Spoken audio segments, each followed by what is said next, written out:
But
Musafi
এবং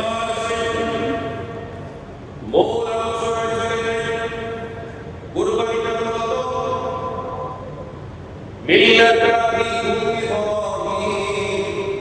আল্লাহ যিনি আমাদের জাতির পিতা হযরত ইব্রাহিম আলাইহিস সালাম সুবহানাল্লাহ কুরবানিটা কাজ ইব্রাহিম নবীর সুন্নাহ পড়া হয় ইব্রাহিম নবীর সুন্নাহ এজন্য নবী বলেন সাল্লাল্লাহু আলাইহি ওয়াসাল্লাম তোমরা যদি আমাকে কুরবানি সম্পর্কে প্রশ্ন করো আমি নবীর কুরবানিটা হচ্ছে ইব্রাহিম আলাইহিস সালামের সুন্নাহ সুবহানাল্লাহ ইব্রাহিম আলাইহিস সালাম তিনি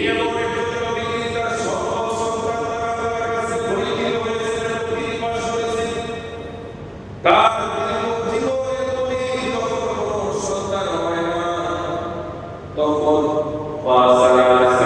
সালামের সাথে সব মানুষের তিনি বিবাহ করলেন ওই স্ত্রীর কথা আমাদের মাঝে না বলো মা হাজেরা আলাইহিস সালাম ওই দম্পতির মধ্যে সন্তান আল্লাহ থেকে হুকুম আসলে দিল তার পাহাড়ের করতে আসার জন্য এমন জায়গায় ফসল নাই এমন জায়গা জায়গায় মানুষের তেমন কোনো বিচরণ নাই ওই জায়গায় রেখে আসলেন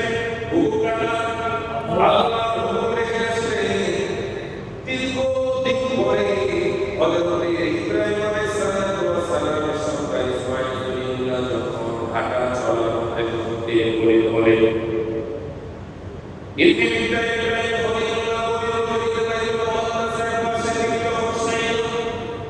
তিনি স্বপ্নে দেখলেন গভীর রাতে ইব্রাহিম আলাইহিস সালামকে বললেন ইব্রাহিম খলিলুল্লাহ তুমি আল্লাহর সন্তুষ্টির জন্য আমি আল্লাহর রাস্তায় কুরবানি করব আল্লাহু আকবার ইব্রাহিম আলাইহিস সালাম তার স্বপ্ন ভাঙলেন সকাল হলো তিনি আল্লাহর রাস্তায় এক শত মতান্তরে অনুষ্ঠিত কুরবানি করে তিনি খুশি হয়ে গেলেন আল্লাহ সন্তুষ্ট পরদিন সাইল বলে গভীর রজনীতে ইব্রাহিম আলাইহিস সালাম এই আওয়াজ শুনলেন আমার আল্লাহ ইব্রাহিম নবীকে বলতেছে আল্লাহ তুমি আমি আল্লাহর রাস্তায় তোমার সবচেয়ে প্রিয় বস্তুকে কুরবানি করো ইব্রাহিম কুরবানি করিলেন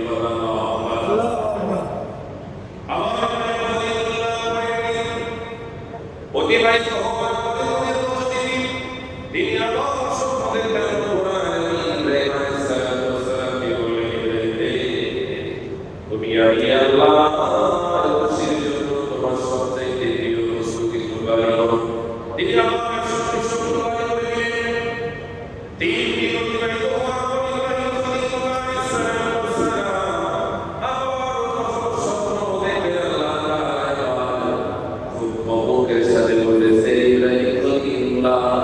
আমি আল্লাহ সবচাইতে পছন্দনীয় প্রিয় বস্তুকে কুরবানি কিন্তু নবী বুঝতে পেরেছেন এবং তিনি বললেন আমার কাছ থেকে কোনো পশু কুরবানি চাই না যদি আল্লাহ পশু কুরবানি চাইতেন তাহলে আমি তো আল্লাহর রাস্তায় নিয়ে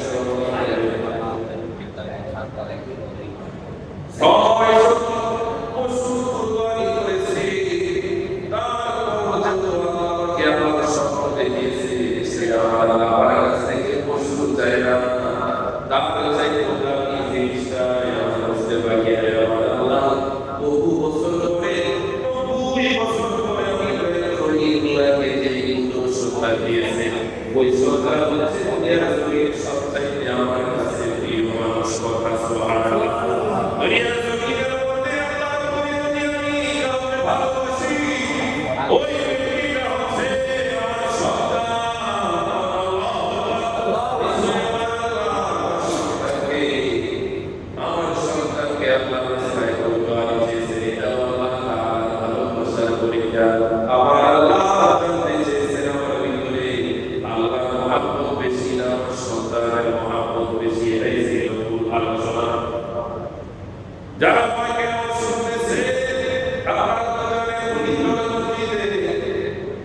পবিত্র ঈদুল্লাহ জামাত সাতায় ছিল হবে আল্লাহ চাহে তো সাতায় রমাদানি করার চেষ্টা করব সাতায়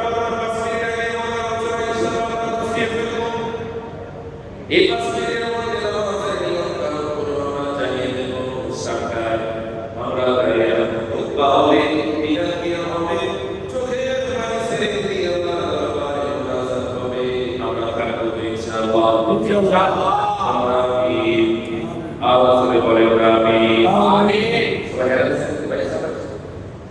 ইব্রাহিম আলাইহিস সালাম এবং তার সুন্নের কথা শোনার সর্বপ্রথম প্রিয়তমা ছিলেন মানাত সার সাথে শেয়ার করলেন মা সার আলাইহিস সালাম বললেন তোমার স্বামী আপনাকে তো আল্লাহ হুকুম দিয়েছে আমি স্ত্রী হয়ে আপনাকে তো আল্লাহ থেকে বিরত রাখতে পারবো না আল্লাহ তাআলা আপনাকে যা আদেশ করেছেন যা চেয়েছে আমি আল্লাহ পাকের আশা পূরণ করে আল্লাহু আকবার সালাতের কথা শুনে তিনি এবার হাতের মধ্যে একটা ছুরি একটা বের নিয়ে ওই ব্যাগের ভিতরে ছুরি দিয়ে নিজে কাপড়ের সাথে বেঁধে লাগিয়ে বাবার বাইতুল মুকদ্দাস থেকে এবার তিনি বলছে তোমার কথা খানে কাবার কথা দিয়ে দিয়ে শুনতে লাগলেন আল্লাহু আকবার শুনতে যখন তিনি বসলেন বসার পরে তিনি তার ঘরে প্রবেশ করার পরে তিনি দেখলেন ছোট্ট একটা বাবু দিয়ে লাগিয়েছে সালাম জানান আল্লাহু আকবার আর বুঝতে বাকি নাই বাবুটা কেবল এই বাবুটা আমার লিজাতে যাবে ইসমাঈল ওয়া সুবহানাল্লাহ এবং ইব্রাহিম আলাইহিস সালাম কে দেখে বাবু চিনতে পারলেন কারণ এই বাবু সাধারণ কোনো বাবু নয় এটা তো সাধারণ সন্তান নয় এমন সন্তান তিনি নবী সুবহানাল্লাহ নবী ইব্রাহিম আলাইহিস সালামকে দেখে সন্তান চিনতে পারলেন সন্তানকে দেখে হযরত ইব্রাহিম আলাইহিস সালাম বলে দিলে দুই জায়গায় বলে তিনি চুপ খেতে লাগলেন করতে লাগলেন বললেন বাবা তোমার মা কোথায় হাজার কোথায় আমি বাবা আমি বেড়াতে যাই ঘুরতে যাবো বাবা খাওয়াতে যাবো সুবহানাল্লাহ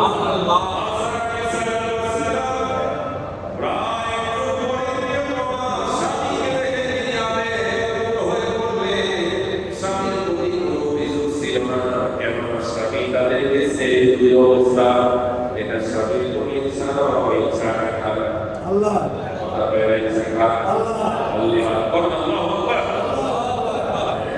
মা হাজরা আলাইহিস সালাম কে বললেন মা হাজরা বললেন ইব্রাহিম আলাইহিস সালাম তুমি আমার সন্তান ইব্রাহিম ইসমাঈলকে সাজিয়ে দাও তাকে সুন্দর পোশাক পরিধান করে দাও সুন্দর করে ভালোবাসা দিয়ে সাজিয়ে খুশি আমার সাথে তাকে দাও স্বামী আমার এই সন্তান ইসমাঈলকে নিয়ে আপনি কোথায় যাবেন ইব্রাহিম খলিলুল্লাহ বললেন আমি আমার সন্তানকে নিয়ে দাওয়াতে যাব বর্ণনায় এসেছে সেখানে যাব ঘুরতে যাব এটাই সঠিক এটাই সঠিক বিস্তারিত বর্ণনা রয়েছে এবার সন্তানকে এমন করে সাজান দেয় কেন না এটা এমন মা যে মা নিজেও কষ্ট করেছে সন্তানের জন্য কষ্ট করেছে ইব্রাহিম আলাইহিস সালামের মুখে পানি তুলে দেওয়ার জন্য সাফা মারওয়া দুইটা পাহাড়ের সাতটা অবস্থান করেছে আমার আল্লাহ তাআলা এই নিদর্শনটাকে এমন ভাবে কবুল করেছে মক্কা মুকাররমার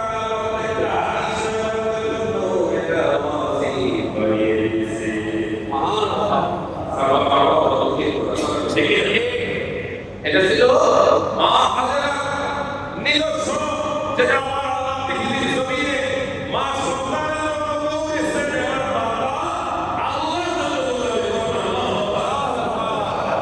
এবার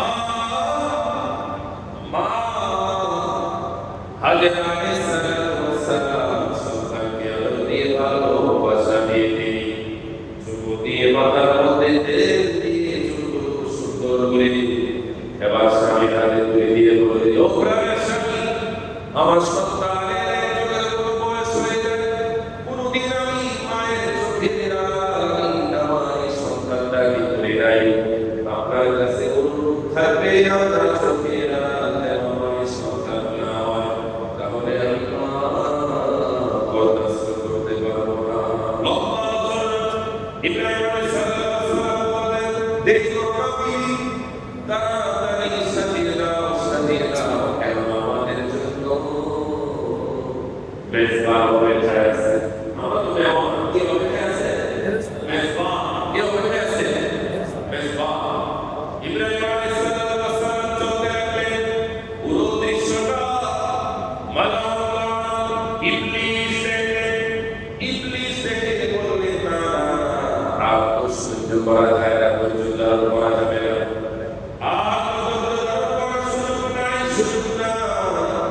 কেননা একই সময় ইব্রাহিমকে এত বড় পরীক্ষা থেকে তাকে ধ্বংস করে দেওয়া, ধোঁকা দেওয়া, আমি তাদের ইব্রাহিম এত বড় পরীক্ষা পাস করে ফেলি, তাহলে আমি দুনিয়াতে খাইতে লাগবি আমার কাছে বান্দা, আমি আমার কাছ থেকে মনে ধোঁকা দেওয়া। তিনি সর্বপ্রথম মা হাজেরা আলাইহিস সালামের কাছে প্রবেশের ভেতরে শুরুতে দিয়ে গেলেন, যাওয়ার পরে বললেন, এই হাজেরা তুমি কেমন আছো? বলতেছে, বাবা ভালো আছি। আপনি কেমন আছেন? ভালো আছি। তুমি কি জানো তোমার স্বামী তোমার সন্তানকে কোথায় নিয়ে আছে? হাজেরা বললেন, আমার স্বামী আমার সন্তানকে দাওয়াতে নিয়ে যাচ্ছে। এবার নবী বলতেছে, না তুমি সঠিক জানো না, সঠিকটা হচ্ছে তোমার স্বামী তোমার সন্তানকে জবে করার জন্য নিয়ে যাচ্ছে। মা হাজেরা বললেন, আপনি কি বাবা হয়ে গেছেন? দুনিয়ার জমিনের মধ্যে কোনো বাবা কি তার সন্তানকে জবে করতে পারে? এবার নবী বলতেছে, পারে পারে, তোমার কি এটা কেমন বাবা? সে পারে, তার কাছে এখন কিছু নাই, যে সমস্যা হয়ে বলতেছে। মা হাজেরা বলতেছে, বলে কি বাবা সন্তানকে জবে করবে? এবার নবী বলতেছে, ও বান্দা, তোমার সন্তানের নাম হচ্ছে তোমার স্বামী, সে নাকি স্বপ্ন দেখেছে আল্লাহ নাকি তার সন্তানকে আল্লাহ রাস্তায় কুরবানি করার জন্য বলেছে, আল্লাহ নাকি তার অর্ডার দিয়েছে। যদি আমার স্বামীকে আমার আল্লাহ তাআলা জমিনের মধ্যে হাজার হাজার সন্তান থেকে যদি আমি মা হাজেরার সন্তানকে যদি আমার আল্লাহ কুরবানি চাই, আমি মা আল্লাহর দরবারে শুকরিয়া, আমি সন্তুষ্ট, আমি রাজি, আমি খুশি। এর জন্য আমার স্বামী বলতে, আমি মায়ের সন্তান কেন, আমার আল্লাহ আমাকে যদি হাজার ইসমাইল দেয়, আমার আল্লাহ সন্তুষ্টির জন্য হাজার ইসমাইল কুরবানি করার জন্য প্রস্তুত।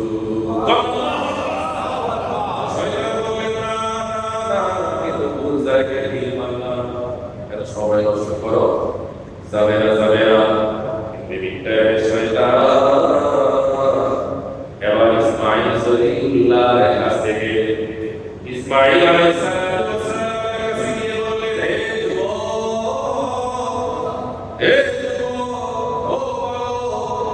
তুমি কি জানো তোমার বাবা তোমাকে কোথায় নিয়ে যাচ্ছে?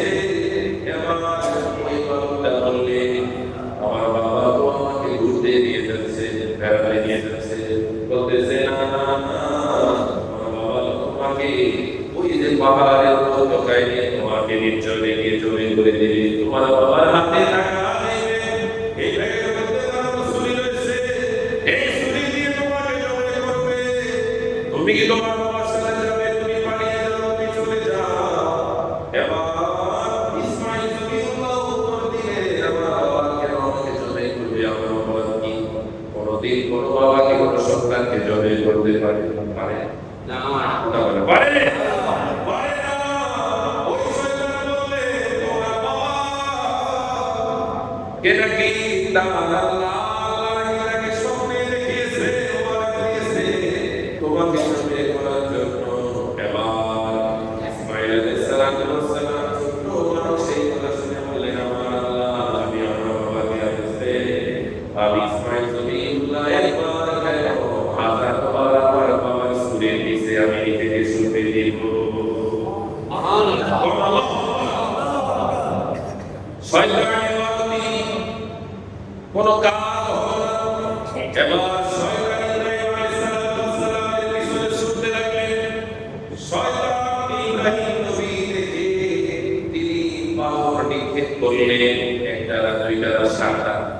সাতটা এজন্যই তো ওই যে হাদিস সাহেব আল্লাহকে কথা কবর লিখে করে এই কবরে ছোটবেলা হচ্ছে ইব্রাহিম আলাইহিস সালাম যে আল্লাহর পবিত্রতায় শয়তান বাধা দিয়েছে যে শয়তানকে সে পাথর দ্বারা আঘাত করে দূরে সরিয়ে দিয়েছে আল্লাহু আকবার ওটা আমার আল্লাহর কাছে এত পছন্দ হাদিস সাহেব আমাদের জন্য এটা ওয়াজিব করে দিয়েছে সুবহানাল্লাহ আল্লাহ কি আল্লাহ তাআলা কবুল করুন সকলে বলেন আমিন আমিন এবার বাবা এবং সন্তান ইব্রাহিম আলাইহিস সালাম তার সন্তানকে বললেন ফালাম্মা বালাগা সা'য়া ক্বালা ইয়া বুনাইয়া ইন্নী আরা ফিল মানামি আন্নী আযবাহুকা ফানজুর মাযা তারা ইব্রাহিম আলাইহিস সালাম বললেন আল্লাহ তাআলা বললেন যখন ইব্রাহিম আলাইহিস সালামের সন্তান যখন আমাকে খেলাধুলা করতে শুরু করলো তখন আমি আল্লাহ ইব্রাহিম নবীকে স্বপ্নে দেখালাম আদেশ দিলাম তখন ইব্রাহিম আলাইহিস সালাম তার সন্তানকে বললেন হে আমার সন্তান আমি স্বপ্নে দেখেছি আমি তোমাকে জবে করতেছি এই বিষয়ে তোমার অবগতি ইসমাঈল বললেন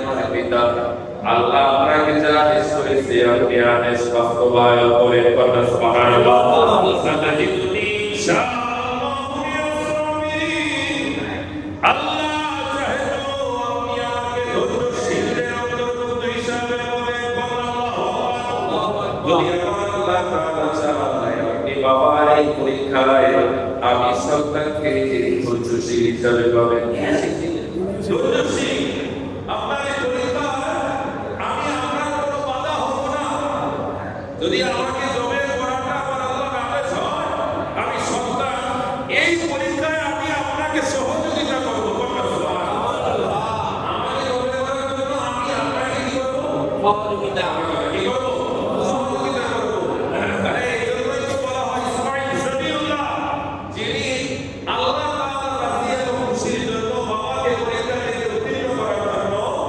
যিনি সুরির নিচে নিজেকে সঁপে দিয়েছিলেন জবে হওয়ার জন্য কিন্তু তার বলা হয় সবিউল্লাহ যিনি আল্লাহর জন্য জবে করতে নিজেকে ইসপা করেন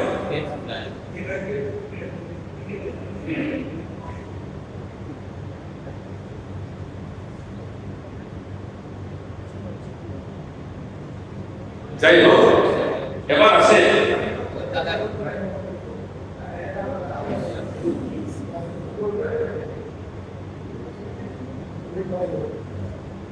ফালাম্মা আসলামা ওয়াতাল্লাহু লিল জাবিন রব্বুল আলামিন বলতেছেন অতঃপর তারা উভয়ই আমি আল্লাহ তাআলার হুকুম মানলেন ওয়ানাদাইনাহু ইলা ইব্রাহিম ইব্রাহিম আলাইহিস সালাম তার সন্তানকে পাহাড়ের উপত্যকায় নিয়ে গিয়ে সন্তানকে বললেন বাবা তোমাকে এখন জবে করব এখন আমাদের প্রস্তুতি মেন কার্যক্রম শুরু হয়ে যাবে আল্লাহু আকবার ইসমাঈল আলাইহিস সালামকে তিনি শায়িত করলেন শায়িত করার আগে আল্লাহ তাআলা এই সুন্দর করে মহাপত আল্লাহর নামে রওনা দিলেন ইব্রাহিম আলাইহিস সালামকে ইসমাঈল আলাইহিস সালাম ইব্রাহিম নবী ইসমাঈল আলাইহিস সালামকে কাঁধে করে শোয়ালেন এবং তার দুইটা হাত পিছন থেকে শক্ত করে বাঁধলেন এই বাঁধাটা ইব্রাহিম নবীর নির্দেশ ছিল না এটা ইসমাঈল রাদিয়াল্লাহু নিজেই বললেন বাবা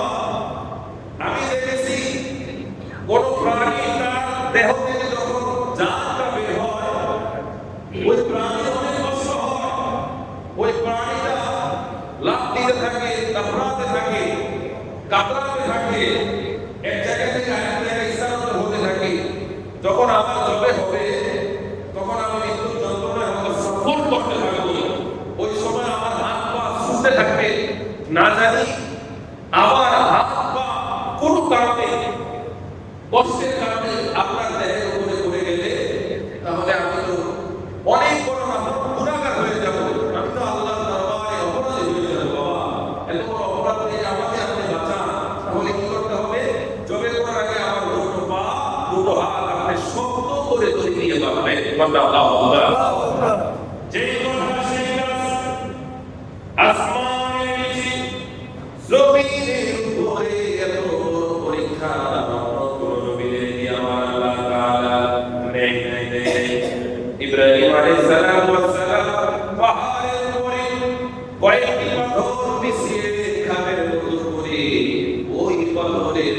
সন্তানকে রাখলেন, রাখার পরে সন্তানের বাবার হাত বাঁধলেন।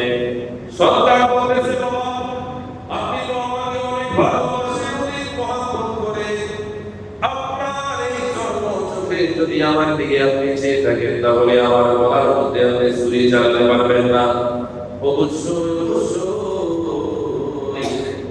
আপনি চোখ বাঁধেন, না হলে আমার চোখটা আপনি বেঁধে দেন, না হলে আমাকে অন্যান্য প্রাণীর গলা দিয়ে ছুরি চালায়, না হলে আমাকে উল্টিয়ে হাত দিয়ে আমাকে জবে করে, না বলে কেন আমার চোখের সাথে আপনার চোখ পড়ে গেলে যদি মায়া এসে যায়, এই মায়ার কারণে আমার মন থেকে যদি আপনি একটু মাইনাস হয়ে যান তাহলে তো আপনি পরীক্ষায় পাস হতে পারবেন না। এই কথা সেই কাজ ইব্রাহিম আলাইহিস সালাম সন্তানের চোখ বেঁধে দিলেন। তিনি ছুরিটাকে ভালো করে তিনি ধারালেন, ধারার পরে তিনি বিসমিল্লাহি আল্লাহু আকবার বলে সন্তানের কথার মধ্যে যখন তিনি ছুরিটা চালালেন, ছুরি চলে, কিন্তু ইসমাঈল জবিউল্লাহ আলাইহিস সালামের গলার পশম কাটে না।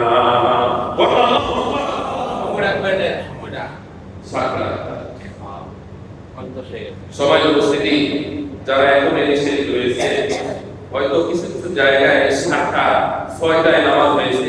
আমরা অনেক ব্যস্ত মানুষ, অনেকে আছে নামাজ পড়ে কিন্তু কোথায় তাড়াতাড়ি হয়, কথাটা ঢেকে যায়, তাড়াতাড়ি কুরবানি না, কুরবানিটা নিজস্ব এলাকায় আপনি যে জায়গায় পাবেন নামাজ পড়ে সেই জায়গায় অবস্থান করে ওই জায়গায় এসে নামাজ পড়বেন, ওই জায়গায় সমাজ যেই সময় নামাজকে যেই সময় দাঁড়ানো করে দেয় ওই সময় আদায় করা ওই এলাকার মানুষের জন্য কি হয়ে যায়, কর্তব্য হয়ে যায়। আপনি অন্য জায়গা থেকে নামাজ পড়ে এসে আপনি কুরবানি করে দিলেন, বিষয়টা সৌন্দর্য হলো না। নামাজের পরে আমাদের কার্যক্রম খুবই অল্প, তারপরে আমরা ইনশাআল্লাহ একসাথে আমরা ইনশাআল্লাহ কুরবানি করব। 10 মিনিট আগে কিংবা পরে কোনো সমস্যা হবে ইনশাআল্লাহ। এজন্য যারা এখনো আসতে পারে নাই আর মাত্র 5-7 মিনিট আছে, সবাই অনুরোধ করব দ্রুত আপনারা চলে আসেন। তো বল আলোচনা ইসমাঈল জবিউল্লাহকে জবে করতেছে, কিন্তু তার হাত চলতেছে, ছুরিও চলতেছে। ইসমাঈল আলাইহিস সালামের গলা দূরের কথা একটা পশম কাটে না নাই। তখন ইব্রাহিম আলাইহিস সালাম তিনি নিজেই রাগ হয়ে গেলেন, রাগ হয়ে ছুরিকে একটা পাথরের মধ্যে নিক্ষেপ করে বললেন, হে ছুরি, তুই কি তোর শক্তি হারিয়ে ফেলেছিস? তোর এত শক্তি দিয়ে ইসমাঈলের গলা দিয়ে আমি ছুরি চালাচ্ছি, অথচ তুই একটু পশম কাটতে পারছ না? তখন আল্লাহ তাআলা ছুরির জবান খুলে দিলেন। আল্লাহু আকবার। ইব্রাহিম আলাইহিস সালাম দেখলেন তিনি যে ছুরি দিয়ে পাথরে নিক্ষেপ করলেন, ওই পাথরটা ছুরির আঘাতে 2 টুকরা হয়ে গেছে, ছুরির জবান খুলে গেছে। হে ইব্রাহিম, আমি আমার শক্তি হারাই নাই, আমি তো তুই জনের কথার মাঝে হয়ে গেলাম। আমাকে খলিলুল্লাহ চায় আমাকে দিয়ে কাটতে, আর জলিলুল্লাহ চায় আমি যেন না কাটি। আমি কোন থেকে যাব? যেহেতু খলিলুল্লাহ আমার কাছে প্রিয়, জলিলুল্লাহ তার কাছ থেকে আর কোটি গুণ বেশি প্রিয়। কথা সুবহানাল্লাহ। জলিল হচ্ছে আল্লাহ, আল্লাহ চায় আমি যেন না কাটি, আর খলিল চায় আমি কাটি। আমি কোন দিকে যাব? ইব্রাহিম আলাইহিস সালাম তিনি কোনো কথা শুনলেন না, ছুরির কথায় তিনি এটা থেকে বিরত থাকবেন। তিনি ছুরি নিয়ে রামাত করলেন, আবার তিনি দাঁড় করে সন্তানকে শুইয়ে দিলেন। কাফর আল্লাহর পরীক্ষায় পাস হবে, দিয়ে আল্লাহ তাআলার সৃষ্টি জগতে সকল মাখলুকাত ফেরেশতারা আল্লাহর দরবারে ফরিয়াদ করতেছে, বলতেছে, আল্লাহ এত বড় পরীক্ষা থেকে বাবাকে বাঁচাও, এই বাবা থেকে সন্তানকে বাঁচিয়ে দাও। কন্যা সুবহানাল্লাহ। ফেরেশতাদের দোয়া আল্লাহ তাআলা কবুল করলেন। ইব্রাহিম আলাইহিস সালাম আবার ধারালো ছুরি নিয়ে ছুরি চালাতে লাগলেন, চালাতে তিনি চোখ খুলে দেখলেন, ভাবলেন হয়তো জবে হয়ে গেছে। তিনি দেখলেন সন্তান দাঁড়িয়েছে, জবে হয়েছে।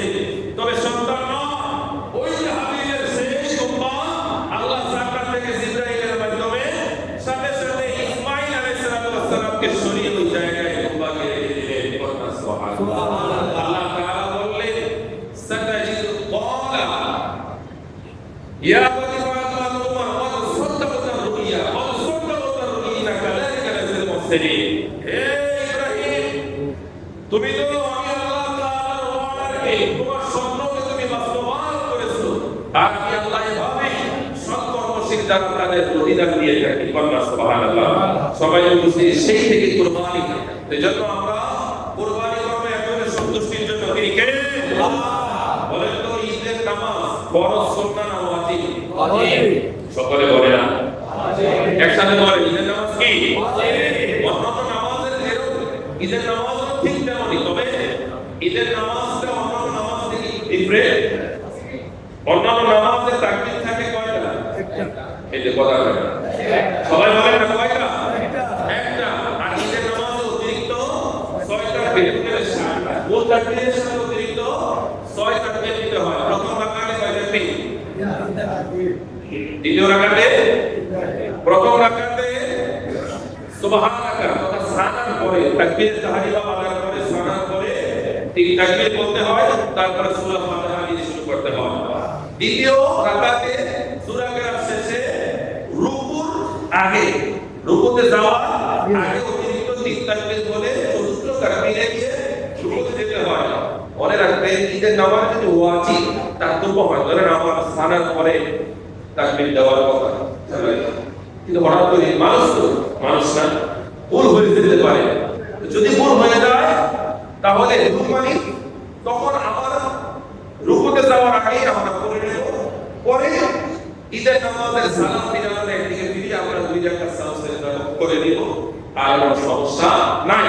তবে নামাজের তাকবীরের সমস্যা হলে সালাত আর যদি তাকবীরের ক্ষেত্রে যদি 7টা হয়ে যায়, একটা কম হয়, তাহলে আর সালাতের প্রয়োজন পড়ে না। সালাতের প্রয়োজন হবে না। এই মাসালাগুলো আপনাদের জানতে হবে, না হলে আল্লাহ না করুক যদি আমাদের দ্বারা একটা ত্রুটি হয়ে যায়, তখন আপনাদের মধ্যে বিভ্রান্তি ছড়িয়ে যাবে। আল্লাহ তাআলা ভুল থেকে আমাদেরকে হেফাজত করুন। সকলে বলেন আমিন। আরো জোরে বলেন না আমিন। ঈদের নামাজের পরে ইনশাআল্লাহ আমি আমাদের এই ব্যবসায়ের উপর আমরা ইনশাআল্লাহ আপনাদের সারা বছর আপনারা আমাদের খেদমত করেন, আজকে আমরা আপনাদের খেদমতে পশুর খেদমতে ইনশাআল্লাহ ব্যস্ত হয়ে যাব। আমাদের নাম্বার থাকবে, আমাদের সাথে আপনারা যোগাযোগ করবেন।